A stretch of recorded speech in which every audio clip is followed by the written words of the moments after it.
नाज़रीन, फलस्तीनियों का मुस्तकबिल और रीजन का मुस्तकबिल जो है वो एट स्टेक है। ये इतना नाजुक मोड़ है कि जो भी यहां पर फैसला किया जाएगा वो उनके मुस्तकबिल को, उनकी तकदीर को जो है वो डिफाइन करेगा। और इसमें अहम बात यह है कि इस नाजुक मरहले में अरब्स और ओआईसी मेंबर जो है वो किस हद तक फलस्तीनियों के साथ खड़े होते हैं, उनको राइट्स दिलवाने में और उनको फ्रीडम दिलवाने में। क्योंकि जितनी ज्यादा ताकत के साथ ये फलस्तीनियों के साथ खड़े होंगे, उतनी ज्यादा वो अपनी डिमांड्स को जो है वो असर्ट कर सकेंगे और अपने राइट्स को जो है वो हासिल कर सकेंगे।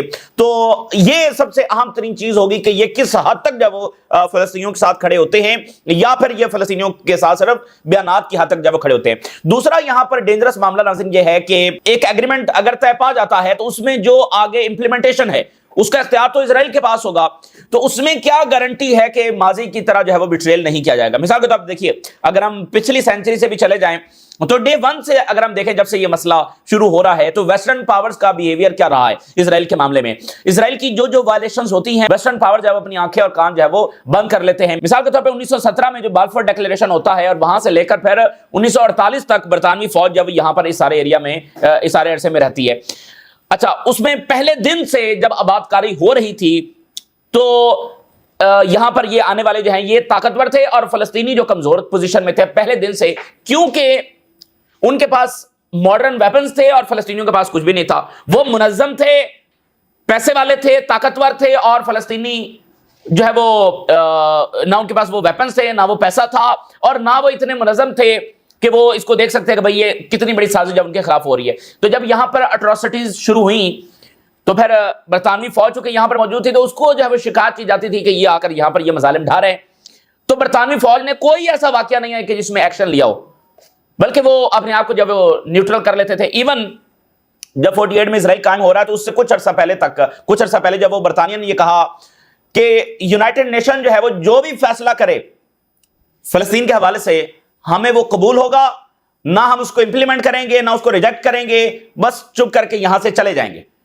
तो उन्होंने ऐसे ही किया। यूनाइटेड नेशन ने इजराइल के क़याम का फैसला किया और ब्रिटिशर्स जो है वो चुप करके यहां से चले गए।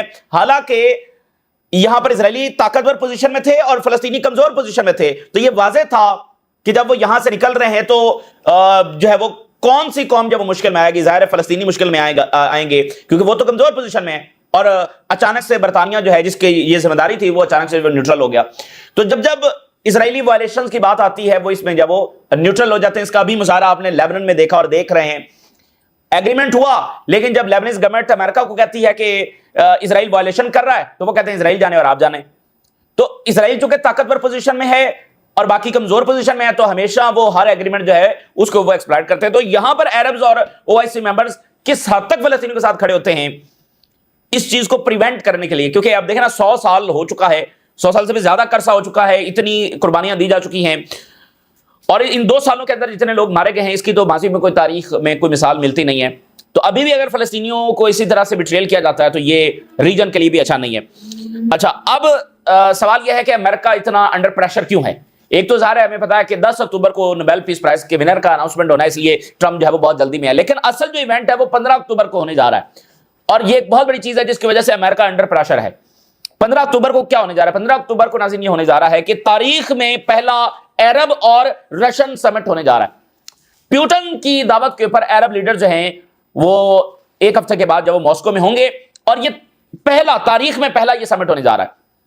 और बहुत सारी जो अरब नेशंस हैं जिसमें सऊदी अरेबिया शामिल है, जिसमें कतर शामिल है, जिसमें यूएई शामिल है, जिसमें बहरीन के किंग भी दौरा कर चुके हैं मॉस्को का, और इन्होंने सब ने जाकर अभी रिसेंटली सऊदी अरेबिया के फॉरेन मिनिस्टर वहां पर गए हैं और इन्होंने कहा है कि हम रशिया से ये डिमांड करते हैं कि वो फलस्तीनी कॉज में मजीद अपना हिस्सा डाले। अब वो मजीद इसमें जो है वो अपना प्रेशर पुट करे इजराइल के ऊपर, यानी ये ताकतें अब रशिया को कह रही हैं कि वो इसमें मजीद इन्वॉल्वमेंट करे।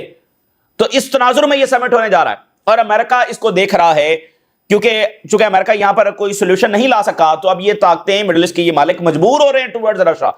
और प्यूटन ने इन्वाइट किया है, यानी एक मीनिंगफुल, वेरी मीनिंगफुल ये समिट जो है वो होने जा रहा है। ये कोई फोरम तो नहीं है ना कि जिसकी एक रिवायती और रूटीन की मीटिंग होनी है, ये तो पहला है और बाकायदा प्यूटन ने इन्वाइट किया, तो बहुत ही मीनिंगफुल है इस तनाजुर में जब अमेरिका फेल हो चुका है मिडिल ईस्ट में अमन लाने में। जब अमेरिका जो फेल हो चुका है, सिवाय डबल स्टैंडर्ड्स के, सिवाय झूठों के और सिवाय इजराइल की अनकंडीशनल सपोर्ट के, उसने जब इस रीजन को कुछ भी नहीं दिया।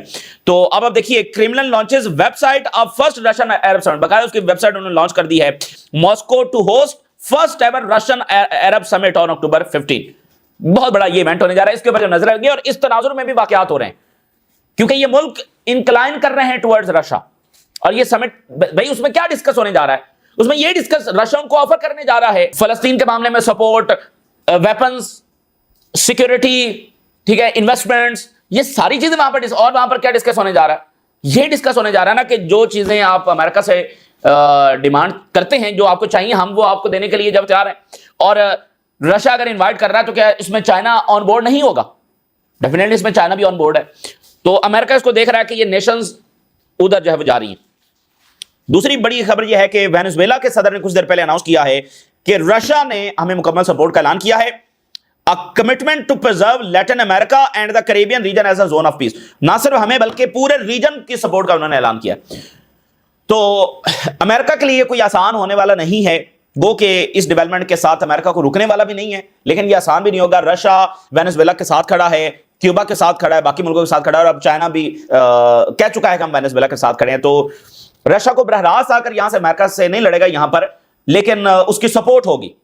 तो ये अमेरिका के लिए बड़ी मुश्किल जंग जो है वो साबित होने जा रही है।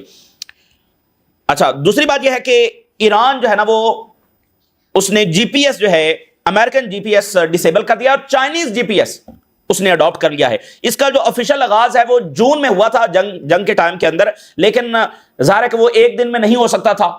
अब वो अपने एक एक सिस्टम को चाइनीज जो नेविगेशन है उसके साथ जो बदल रहे हैं। Is now adopting Chinese navigation satellite system as its primary navigation source. Dependence on American technology जो है वो खत्म कर रहे हैं, और ट्रांसपोर्टेशन में, एग्रीकल्चर में, इंटरनेट सिस्टम्स के अंदर वो सारा जीपीएस है वो उधर से चेंज करके चाइना के नेविगेशन के ऊपर डिपेंड कर रहे हैं। The shift challenge the dominance of the GPS की डोमिनेशन को चैलेंज किया है, और इससे यह भी वाज़ेह है कि ईरान और चाइना किस हद तक डीप मामलात को आगे बढ़ा रहे हैं, अपने ताल्लुकात को आगे बढ़ा रहे हैं। Reflects an emerging navigation war in the global satellite landscape. एक तो है ना कि चलो ईरान ने कर लिया, दूसरी इसकी इंपॉर्टेंस क्या है कि एक कामयाब तजर्बा भी यहां पर हो रहा है कि जीपीएस के मुकाबले में आपके पास एक मुतबादल सोर्स भी आ गया है। तो जो इजरायली इकदाम हैं वो इन नेशंस को मजबूर कर रहे हैं। देखिए, अमेरिका के साथ तो उनकी दुश्मनी पुरानी है, लेकिन तब्दील उन्होंने कब किया? इजराइल के हमले की वजह से। तो इजरायली इकदाम जो है वो इन नेशंस को मजबूर कर रहे हैं कि वो मुतबादल टेक्नोलॉजी की तरफ जाएं, और चाइना को की तरफ जो है वो मजीद इंक्लाइन कर रहे हैं। तो ये कोई अमेरिका के लिए अच्छी खबर नहीं है, ठीक है ना। तो इजरायली इकदाम अमेरिकन इंटरेस्ट को नुकसान पहुंचा रहे हैं। तो एक यहां पर कामयाब तजर्बा भी हो रहा है, सारी बाकी कौमें देख रही हैं कि अगर यहां पर ये सक्सेसफुल होता है तो फिर बाकी भी इसको जो है अडॉप्ट करेंगे। अच्छा, अब नाज़रीन 8 मेजर नेशन जो हैं, जिसमें सऊदी अरेबिया है, कतर है, इजिप्ट है, जॉर्डन है, यूएई है, और पाकिस्तान है, और टर्की है, इन्होंने ये कहा है कि इजराइल गजा से विड्रॉ करे और गजा का जो इंतजाम है वो फलस्तीनियों के हवाले जो वो किया जाएगा। और इन्होंने करीब करीब वही डिमांड्स रख दी हैं जो हमास की डिमांड्स हैं। Peace talks but make it messy, Arab leaders demand Gaza exit, Israel refugees. 8 Arab and Muslim majority nations just called for a full Israeli withdrawal, and Netanyahu said it's not happening.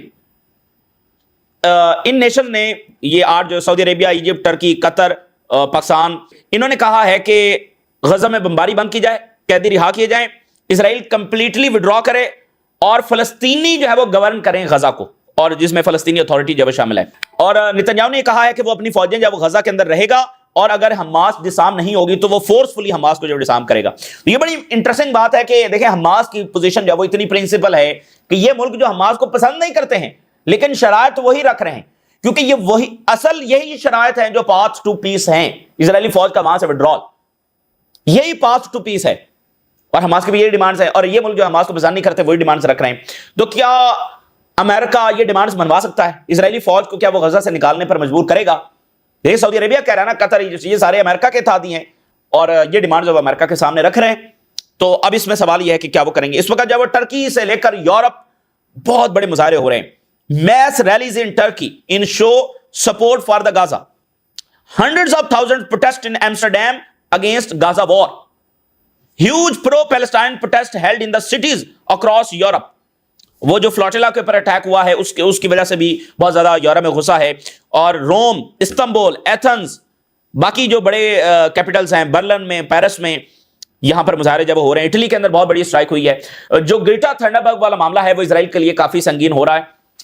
اسرائیل نے deny کیا کہ ہم نے کوئی torture نہیں کیا, لیکن اس کے ایسے انڈینائڈ ایویڈنس جو سامنے آ رہے ہیں, کیونکہ باقی جو ساتھی تھے انہوں نے اپنی آنکھوں سے دیکھا کہ انہوں نے بتایا کہ کیسے بالوں سے گھسیٹا گیا گریٹا تھنڈربرگ کو, یورپین نیشنل ہے, بالوں سے جو گھسیٹا گیا اور ان کو کڈنیپ کیا گیا انٹرنیشنل واٹر سے, اور پھر ان کو مجبور کیا گیا ٹو کس دا اسرائیلی فلیگ, اور کافی ان کو جو ہے ابیوز کیا گیا. تو اب یہ یورپینز کے اوپر پریشر ہے کہ مطلب آپ کے نیشنلز کے ساتھ اسرائیل یہ سلوک کر رہا ہے. مطلب آپ اندازہ کر دیں گے ان کی دشمنی رشیا سے ہے, تو رشیا بھی تو دیکھ رہا ہے نا کہ بھئی یہ اپنے نیشنلز کے لیے کتنا اسٹینڈ لیتے ہیں. چائنا بھی دیکھ رہا ہے, ایون اب تو امریکہ بھی دیکھ رہا ہوگا. امریکن نیشنل کے ساتھ کرے ذرا اسرائیل اس طرح سے, یورپینز نیشنلز کے ساتھ کر رہا ہے. تو یہ یورپینز کی ڈگنیٹی جو ہے نا اور اپنی سوورینٹی یہ بہت زیادہ آن ڈکلائن ہے اسرائیل کی وجہ سے. پوپ نے سٹیٹمنٹ جاری کی ہے غزہ کے سیز فائر کے حوالے سے. اچھا, اسی درمیان ٹرمپ کی جو تازہ ترین سٹیٹمنٹس آئی ہیں میں آپ کے ساتھ شیئر کرتا ہوں. اس وقت مذاکرات کائرو میں ہو رہے ہیں اور ساتھ ٹرمپ کیا کہہ رہا ہے. ٹرمپ نے دھمکی لگائی ہے حماس کو کہ کمپلیٹ آبلیٹریشن کر دی جائے گی if they choose to retain power in Gaza. اگر حماس نے سرنڈر نہ کیا تو آبلیٹریٹ کر دیا جائے گا, سدا ہستی سے جب مٹا دیا جائے گا, نیست و نابود کر دیا جائے گا. تو 2 سال اس کا مطلب وہ یہ نہیں کر سکے. وہ چاہتے تھے, انہوں نے زور لگایا, نہیں کر سکے. اب پھر وہی دھمکیاں دے رہے ہیں. تو پیس میں اس طرح کی دھمکیاں, Hamas will face complete obliteration. CNN پر یہ انٹرویو اس کا ہوا ہے. We will completely eliminate Hamas if it decides to remain in power in Gaza. مکمل eliminate کر دیں گے. اچھا, ٹرمپ کہہ رہا ہے جی اسرائیل is ready to end the Gaza war. اب یہ اس وقت کی بڑی ہیڈ لائن جو ہر میڈیا پر چل رہی ہے. ٹرمپ نے کہا کہ جی اسرائیل جب غزہ میں مکمل جنگ بندی کے لیے تیار ہے. Netanyahu is ready to end the bombing of Gaza. اور روبیو says کہ finalizing details but no deal guaranteed.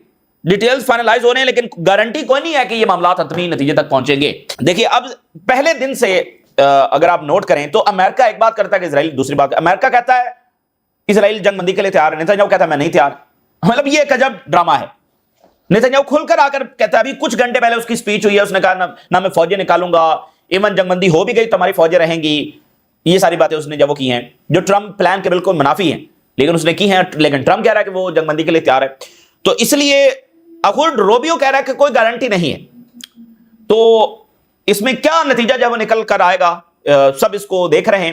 اس وقت ڈسکشن یہ ہو رہی ہے, یہ پریشر ڈال رہے ہیں امریکہ اور اسرائیل کہ حماس فوری طور پر قیدی رہا کر دے, کیونکہ یہ ٹرمپ کے لیے جو وہ بہت بڑا ایک ون وہ اپنے لیے تصور کرے گا کہ دیکھیں میں نے قیدی جو ہے رہا کروا لیے ہیں, اور 10 تاریخ سے پہلے وہ چاہتا ہے کہ یہ ہو جائے, جس کو وہ ایک سالڈ ایک ایویڈنس پریزنٹ کر سکے کہ یہاں پر کوئی پیس ہونے جا رہا ہے. لیکن اس کے بعد کیا ہوگا؟ اصل چیز تو اس کے بعد ہے بھائی, قیدیوں کی رہائی تو کوئی معاملہ ہی نہیں ہے. نہ اسرائیل قیدیوں کی رہائی میں کوئی انٹرسٹڈ ہے, نہ یہ کوئی ساری جارحیت اس نے قیدیوں کی رہائی کے لیے کی ہے. قیدیوں کی رہائی تو بس ایک ویسا ہی نیریٹو ہے جیسے ویپن آف میس جو سچن کا تھا, یہ جیسے وینزویلا میں ڈرگ کا جو نیریٹو ہے, یہ قیدیوں کی رہائی کا بھی ویسا ہی نیریٹو ہے. ٹھیک ہے نا. یہ تو اصل معاملہ تو یہ ہے کہ اس کے بعد کیا ہوگا. حماس تو پھر ساری لیوریج جو ہے وہ کھو دے گی. قیدی رہا کر دیں گے تو اس کے بعد کیا گارنٹی ہے؟ اسرائیلی فوج تو غزہ میں ہوگی, تو اگر اس نے پھر اٹیک کر دیا تو پھر کیا کریں گے؟ اور اس میں اسرائیل چاہتا ہے کہ وہ لیبنان والا ماڈل اپلائی کرے, کیونکہ اس میں اس نے سیز فائر تو اناؤنس کر دیا لیکن 24 گھنٹوں کے اندر دوبارہ بمباری جب شروع کر دی. اور پھر یہ بھی ہوتا ہے کہ جب اسرائیل کوئی ایگریمنٹ کرتا ہے اور اس کو لگتا ہے کہ اس میں اس کی شکست ہو گئی ہے, سبکی ہوئی ہے, تو پھر وہ فوری سے اپنی پوزیشن بدلتا ہے. لیبنان میں ایگزیکٹلی یہی ہوا. 24 گھنٹوں میں اسرائیل کو اندازہ ہوا کہ یہ تو ان کی بڑی ہار ہو گئی ہے جو معاہدہ کیا ہے, تو انہوں نے وہاں پر جب بامبنگ شروع کر دی. تو اصل تو مرحلہ اگلا ہے, یہاں پر معاملات پھنسے ہوئے ہیں. وہ رہا کر دیں, اس کے بعد کیا؟ اور ادھر یہ 8 نیشن جو بڑی نیشنز ہیں انہوں نے کہا کہ اسرائیل اپنی فوج نکالے. تو یہاں پر جو معاملہ پھنسا ہوا ہے, اور یہ صرف ایک ہی صورت میں حل ہو سکتا ہے اگر امریکہ پرنسپل پوزیشن لے. اسرائیل تو کب مانے گا؟ امریکہ پرنسپل پوزیشن لے تو کیا وہ لے گا؟ یہ سب سے بڑا سوال ہے. اچھا, کچھ لوگ یہ بھی اس کے اوپر ڈیبیٹ کر رہے ہیں کہ حماس کو چاہیے کہ وہ قیدی فی الحال رہا کر دے, ٹھیک ہے, اور اس کے بعد اسرائیل پر مزید پریشر ہوگا جنگ بندی کے لیے. یعنی اگر اسرائیل اس کے بعد وائلیشن کرتا بھی ہے تو پھر دنیا سے مزید پریشر آئے گا کہ اب کیا جسٹیفیکیشن ہے دوبارہ بامبنگ کرنے کی جب قیدی رہا ہو گئے. ٹھیک ہے نا.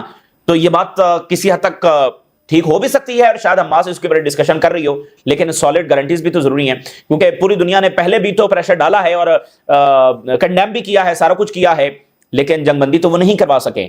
تو یہ کافی, اس لیے میں نے آپ کو انٹروڈکشن میں بتایا کہ یہ وہ معاملات ہیں جو فلسطینیوں کا مستقبل, ان کی تقدیر کا فیصلہ کریں گے. اور اسرائیل چاہتا ہے to push them in an unknown future, اور امریکہ کوئی انٹرسٹ نہیں ہے فلسطینیوں کو رائٹس دینے میں. نہ کوئی فلسطینی ریاست میں. تو وہ بس کسی طریقے سے فی الحال معاملہ سیٹل ڈاؤن جب وہ کرنا چاہتے ہیں, اس کو کول ڈاؤن, جب صرف اس کو کول ڈاؤن کرنا چاہتے ہیں, جس کا حماس کو اچھے طریقے سے اندازہ ہے. ابھی آپ دیکھیں نا کہ اسرائیل نے وہاں پر بمبنگ اس کی ہو رہی ہے, اور اسرائیلی جو ہیلی کاپٹرز ہیں انہوں نے فلسطینی سویلینز کے اوپر براہ راست گولیاں برسائی ہیں. جرمنی کے فارن منسٹر بڑے اہم ترین دورے پر ریجن پہنچ رہے ہیں. Germany says it will decisively commit to US ceasefire plan. انہوں نے کہا کہ یہ ایک یونیک اپرچونٹی ہے, اور گلف کوپریشن کاؤنسل کے ساتھ ان کی ٹاکس ہوں گی. کافی امپورٹنٹ دورہ ہے, یعنی جرمنی جو کہ سب سے بڑا سپورٹر ہے وہ اس موقع کے اوپر آ رہا ہے. کافی امپورٹنٹ دورہ ہے. ایک انالیسس دیکھیے, وہ کہہ رہے ہیں کہ ریزسٹنس چونکہ غزہ میں بروکن ڈاؤن نہیں ہوئی ہے, اور چونکہ اس نے ابھی تک ہتھیار نہیں ڈالے ہیں اور اس کی ایگزسٹنس وہاں پر ہے, so gates of war has not been closed yet. What is happening is temporary cooling. جو امریکن اٹیمپٹس ہیں وہ صرف معاملے کو فی الحال ٹھنڈا کرنے کے لیے, کیونکہ دیکھیے جو یونائٹڈ نیشن میں ہوا, جو فلسطینی ریاست کو ریکگنائز کیا گیا, وہ بہت بڑا معاملہ ہے, اور اس نے پریشر کریٹ کیا امریکہ کے اوپر کہ اب اس کے جواب میں ہمیں کچھ نہ کچھ کرنا ہوگا. تو اس کو فوری ڈائیورٹ کیا گیا اس سیز فائر پلان کے ساتھ, وگرنہ ابھی تک وہی چل رہا ہوتا کہ فلسطینی ریاست کو تسلیم کیا گیا. تو اس پریشر کو ڈیفیوز کرنے کے لیے the first phase proceeds, then pressure continue by all means. It is enough to listen what Netanyahu says to understand that military dimensions will remain dominant. کہ یہ واضح ہے کہ وہ اٹیکس اپنے دوبارہ سے شروع کر دیں گے. Trump will continue to support Netanyahu in his direction no matter how much he sugarcoats his words. تو یہ ایک خدشہ ہے کہ فی الحال معاملے کو, یعنی قیدیوں کی رہائی کے بعد پھر بمباری شروع ہو جائے گی, اور ٹرمپ نہیں روکے گا نتنیاہو کو, جیسے پہلے ہو چکا ہے جنوری میں. ہیرڈز کی کچھ ہیڈ لائن دیکھیے. The Gaza war is closer than ever to ending, but Trump's deal can still be foiled. ہیرڈز کہہ رہا ہے Trump deal can still be foiled. یہ ابھی بھی یہ بھی ہو سکتا ہے کہ اس کا نتیجہ کچھ بھی نہ نکلے, قیدی بھی رہا نہ ہو, یہ بھی ہو سکتا ہے کچھ بھی اس کا نتیجہ نہ نکلے. Defending what I no longer believed, how 2 years of the Gaza war changed Israeli students. اب وہ ایک اندر کولیپس تو ہے, وہ کہہ رہے ہیں کہ 2 سال میں ہم نے اچیو کیا کیا ہے. تو اس لیے حماس اس پوائنٹ کے اوپر بھی فوکس کر رہی ہے کہ ایک بار سیز فائر ہوگا تو اس کا فال آؤٹ بہت بڑا اسرائیل اور نتنیاہو کے اوپر آئے گا. Despite suffering and ridicule, Macron two-state initiative heavily affected Trump Gaza plan. تو اس وقت ٹرمپ نے جب وہ مذاق بنایا اس ساری کانفرنس کا, لیکن ہیرڈز کہہ رہا ہے کہ اصل میں یہ وہی چیز تھی جس نے ٹرمپ کو پریشرائز کیا کہ اب اس کو کچھ نہ کچھ سالڈ لانا ہوگا, وگرنہ امریکہ کے ہاتھ سے یعنی معاملات نکل رہے ہیں. دنیا اپنے فیصلے کر رہی ہے, دنیا ریکگنائز کر رہی ہے امریکن دھمکیوں کے باوجود. تو چونکہ امریکہ ڈومینیٹ کرنا چاہتا ہے نا فلسطین کا معاملہ, تو خاص کر یہی کہا جاتا ہے کہ امریکہ ہی اس کو حل کرے گا یا خراب کرے گا, یا امریکہ کے ہاتھ میں جو بھی ہے. تو یہاں پر ایسا ہوا کہ دنیا نے یونیلیٹرلی فلسطین کو تسلیم کرنا شروع کر دیا, امریکہ سے پوچھے بغیر اور امریکہ کی دھمکیوں کے باوجود. تو یہ وہ بہت بڑا واقعہ تھا جس کے نتیجے میں یہ سیز فائر پلان آیا. لیکن یہاں پر بھی وہ صرف اپنے مفادات کے مطابق اس کو ایکسپلائٹ کرنا چاہتے ہیں, ایک ریئل سولوشن نہیں چاہتے ہیں. اور حماس یہ چاہ رہی ہے کہ یہاں پر ایک ریئل سولوشن آئے, اور وہ عرب اور OIC سے کہہ رہی ہے کہ وہ اس میں پریشر ڈالیں, کیونکہ ان کی سپورٹ تو ضروری ہے, اس کے بغیر تو یہ پاسبل نہیں ہوگا.